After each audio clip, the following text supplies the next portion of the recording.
In the fantastical worlds we love, the mage is a paragon of arcane power. They command the elements, conjure devastating spells, bend the very fabric of time, and unlock forgotten secrets of the cosmos. Their power is often limitless, their knowledge profound.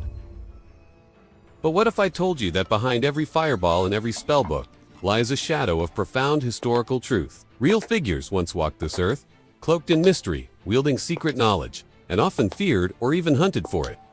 This is the real, untold story of the mage class. It's about how ancient mystics, scholars, and spiritual leaders laid the groundwork for the most iconic magic users in gaming history. Our journey begins over 4,000 years ago, in the cradle of civilization Mesopotamia. Here, long before the term magic was truly defined, priests known as āsipu were vital figures. They weren't just religious officiants, they were healers, exorcists, and diviners. They meticulously studied the movements of the stars, believing celestial alignments held omens about the future. They recited complex incantations and performed elaborate rituals to ward off evil spirits, interpret dreams, and even to protect the state. These were deeply practical skills, blending religion, early medicine, and what we might now call supernatural intervention. Their role highlights an early societal reliance on individuals who could interact with unseen forces. Across the Fertile Crescent, in ancient Egypt, the concept of heka was paramount. Heka was both the word for magic and the divine, creative force that brought the world into being. Priest-magicians were the wielders of heka, using it to heal the sick, protect against malevolent spirits, ensure safe passage to the afterlife, and even to curse enemies of the pharaoh. Unlike later European contexts, these early mages were often state-sanctioned and highly respected, integral to the very fabric of Egyptian society. Yet, their immense power also meant they were sometimes feared, reminding us that with great power comes great, well, you know. The very word mage itself has roots in ancient Persia, derived from the Magi. These were not your typical fireball-slinging wizards, but a highly influential, priestly class, associated with Zoroastrianism, one of the world's oldest monotheistic religions. The Magi were guardians of secret knowledge, specializing in astronomy, dream interpretation, and intricate rituals. They were respected scholars and advisors, deeply attuned to the natural order and the celestial movements. But to outsiders, particularly the Greeks, the Magi were perceived as mysterious Eastern sorcerers, wielding strange and otherworldly abilities. This external perception began to twist their image, making magic synonymous with foreign, often forbidden, wisdom, and esoteric practices. This shift from respected priest to mysterious outsider is a crucial step in the evolution of the fantasy.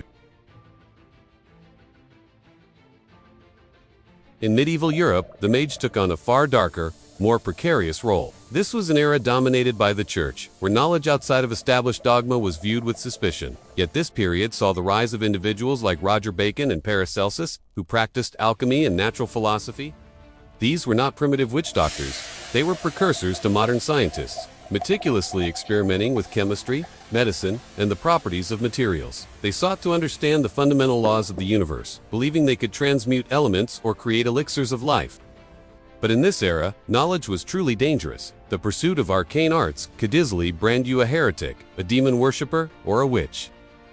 The line between genuine scholarship and forbidden sorcery blurred, often with fatal consequences. Witch hunts tragically swept across Europe, fueled by fear and superstition.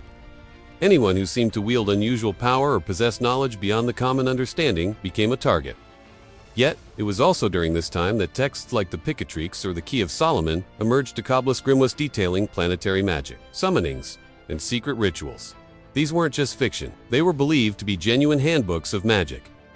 Passed down through generations of practitioners, these real-world spellbooks would later directly inspire the magical tomes and spell-casting mechanics of modern fantasy. Mage.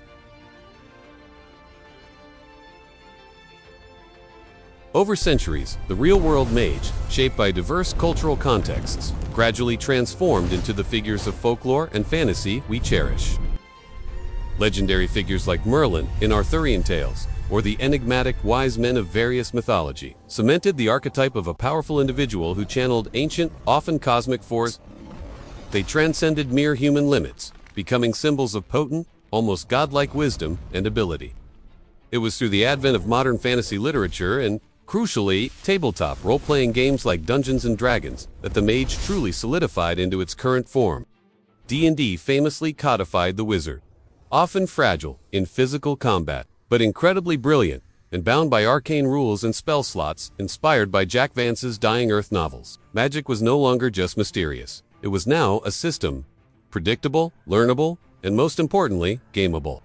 This systematic approach allowed for diverse schools of magic, elemental destruction, intricate illusions, potent enchantments, and dark necromancy.